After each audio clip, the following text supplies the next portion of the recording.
All right. That's fair. That's very fair, and I understand. How you have to juggle so many hats and so many roles, and obviously that is something that is very very difficult. But coach, why did it take you so long to come out and talk about this? We've seen the kind of criticism, to say the least, on Coach Chot. Of course, after those losses in the FIBA Asia Cup in the Southeast Asian Games. But why did it take you so long? And do you think those criticisms on Coach Chot are unfair?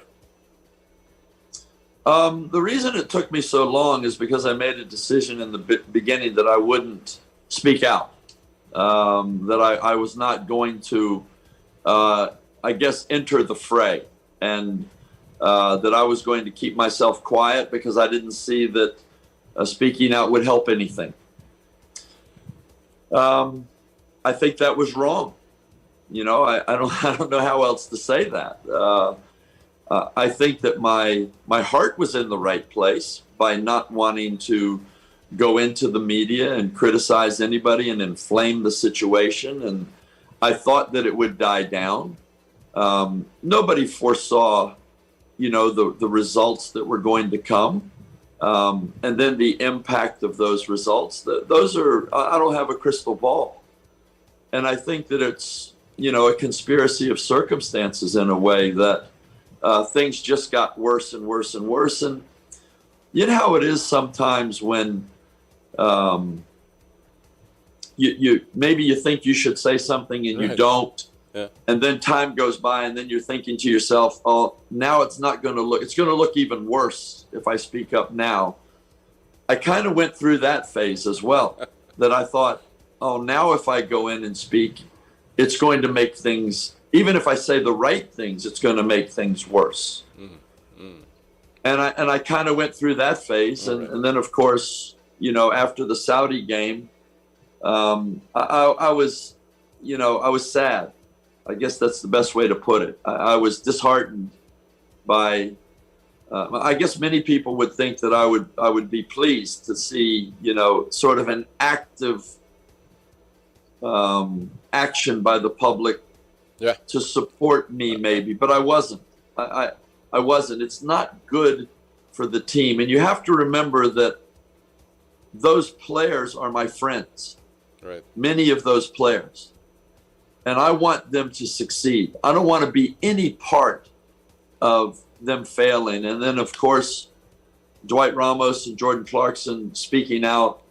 I think that was the example that I needed, that their courage kind of gave me the courage that it took, because I knew that speaking out was going to be a big thing. And I want it to be a positive thing. I don't want it to exacerbate this whole situation. I really want the fans to just, in spite of what they might feel, I want them to turn around and support the team.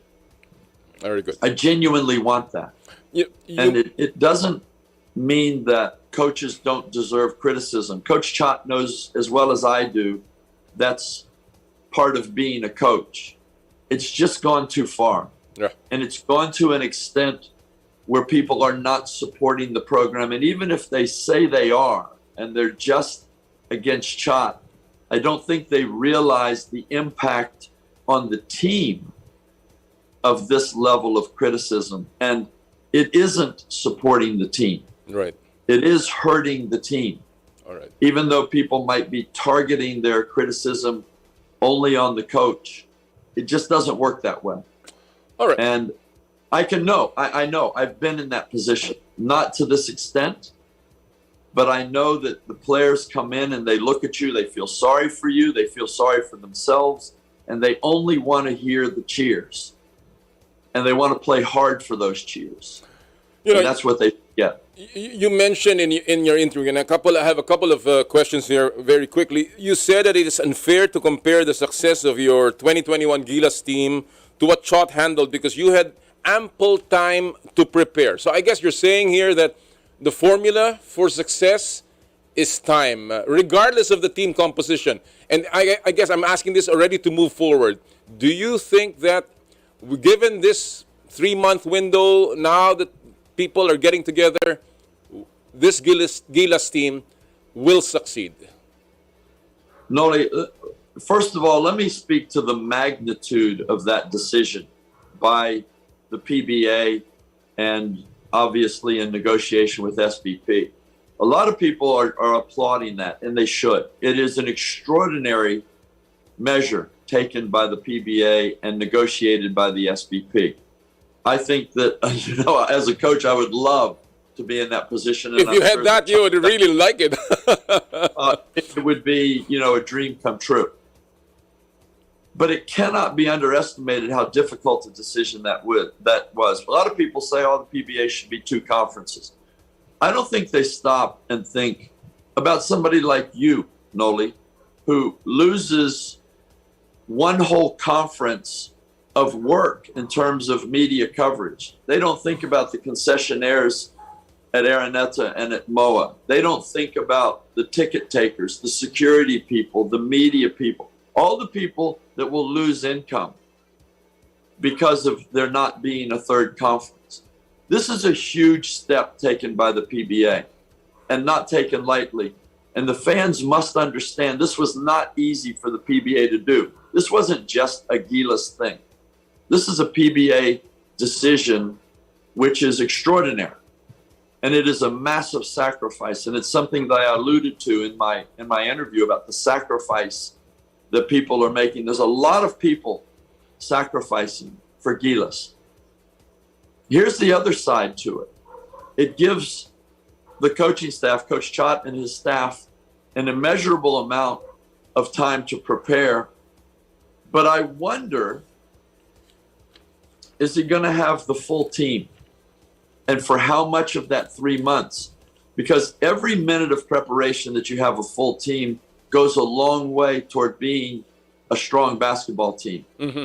Every minute you don't have the full team, you take away from the quality of preparation that 3 months gives you. Right. So obviously I'm talking about players like Jordan Clarkson, Kai Soto, AJ Edu, the players playing in Japan, right, the players playing in Korea and Taiwan. How much of that 3 months will be there? So while the 3 months is great, what we really have to focus on is Chot going to get 1 week with those guys? Right. Or is he going to get 1 month, which would be extraordinary in itself? Right. So, okay, the jury is still out on the value of that 3 months, but it is an extraordinary measure achieved by the SBP and taken by the PBA. All right. Well, I know there's still a lot of things that we can talk about. This deserves a part 2, but let me ask you before I let you go, Coach. There's a hashtag about bring back Tab, and you've said it already in your interview. Let's forget that. You're appealing that, that should not be used anymore. But I think people can actually use that, because bring back Tab could also mean you're helping the Gilas program. Are you willing to help and go back to assist Coach Chot, the SBP, basketball in general, to make her participation in the FIBA World Cup a success? Always have been. There's no prevarication on my part for that. And Boss MVP knows that. And I received a text message I'm very grateful for from Boss Al last night. So obviously, I don't want to call it the healing process, but, obviously the process of communication is underway. And I think this should totally be Chot's decision. Nobody else's. If I was in Chot's shoes, I wouldn't want anybody telling me who I should have on my staff and who I should be assembling.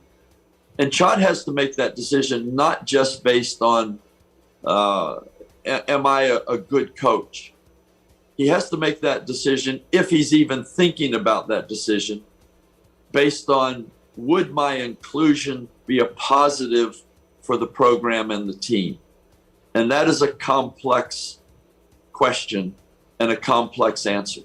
Yeah. And I don't think any of us should just think of that and look at it very simply as, would Coach Tab's coaching knowledge and experience be a benefit to the team? It's much, much more than that. All right. So I don't want to impose any pressure on Chot. But from my position, if I can help, and I'm trying to help now, and if this is the sum total of the help that I can give, that's fine. Right. That's fine. Well, and if it does help, great. So I want to leave it at that. Yep. Well, Coach, how I feel about you, how much I respect you, how much I admire your talent, your greatness in coaching.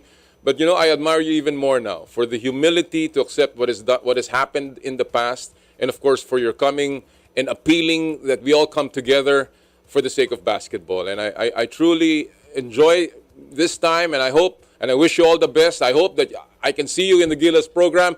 But like you, I will be a fan cheering on our national team all the way to the FIBA World Cup. Maraming salamat, Coach Tab. I think that we all have to commit to being the greatest sixth man in the history of the sport for this team for World Cup 2023. And I want to be part of that sixth man as well. You can sit beside me, for sure. Cheers, mate. Thank you so much, Coach. Thank you so much. God bless, Noli. Take care.